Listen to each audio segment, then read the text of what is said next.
So when you talk about making your dash dance, point one, you got to be willing to do it afraid. See, you might be waiting for the fear to stop. Well, Lisa, I heard this so many times. Lisa, I'm afraid. What do? Do it anyway. Lisa, I'm afraid. I don't quite know if I should move. Move anyway.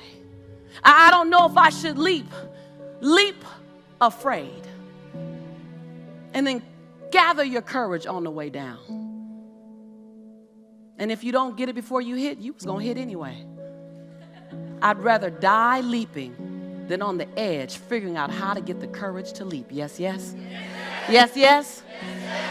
So many times we're waiting.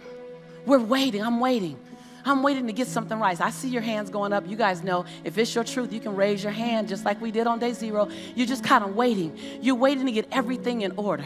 You're waiting so that everything is in you, it's together. You're waiting to not be afraid. You're waiting to have the courage. You're waiting to have all the money. You're waiting to lose weight. See, if I waited to release my unwanted pounds before I got in front of you, Lisa Nichols would be the secret. Yes, yes? I thought, how about I just leap with my imperfection and then find my form of perfecting my imperfection while I'm soaring? How about I do that? How about you not wait to get it right? You figure out how does it look doing it wrong? How does that look? Because your 80% of right is somebody else's 159% of what they needed. Yes, yes? And when you want to do it right and you want to wait till you're not afraid and you want to wait till you have it all together, oh, you made it about you again. See, Nelson Mandela did it. He just did it not knowing if it were right. Mahatma Gandhi just did it not knowing if it were right. Mother Teresa just did it not looking for affirmation or confirmation. Is this right? Martin Luther King did it not even knowing if it would happen before his life ended. I mean, what are you waiting on? Are you willing to do it afraid?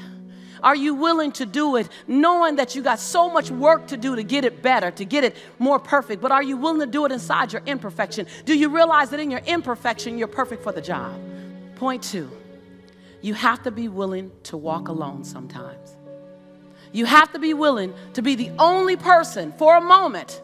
And that moment might be a minute, it might be a month, it might be a year, it might be 10 years. You have to be willing to be the only person that sees your vision. You got to be willing. You got to be willing to do it by yourself. You have to be willing to let everyone else off the hook to get you. You have to be willing to understand that at times, as your vision is coming out of you, it's not going to be clear for anyone else but you. Yes, yes, somebody understands. Somebody's walked alone in this room. Yes, yes? I'm going to say something to you. And if you only came to AFS to hear this, then take it, put it in your pocket. Everything else is bonus. If no one else gets your vision, and you can write in I terms, if no one else gets my vision, it's because God, the divine, didn't give your vision to them. God gave your vision to you. And sometimes you have to hold on to it. You have to nurture it. You have to feed it with time, feed it with a strategy, feed it with a plan, feed it with finances, feed it with projections, feed it with building your CEO muscle, feed it with action after action after action after action so that it can be born through you. And then the world will see it. I spoke to you 20 years ago. I was just in my bathroom, in the mirror, talking to you, when everyone thought I should not quit my day job. But I had to see something that no one else can see for the assignment on my life. So you have to be willing to walk alone. You have to be willing to be the only person that sees your vision. You have to be willing to have a family that doesn't get you. Yes, yes? You have to be willing to have a family that says, oh, they go into that strange thing with those strange people doing that strange stuff. Yes, yes? And celebrate that. Because there's a lot of things you want to be, but normal should not be one of them.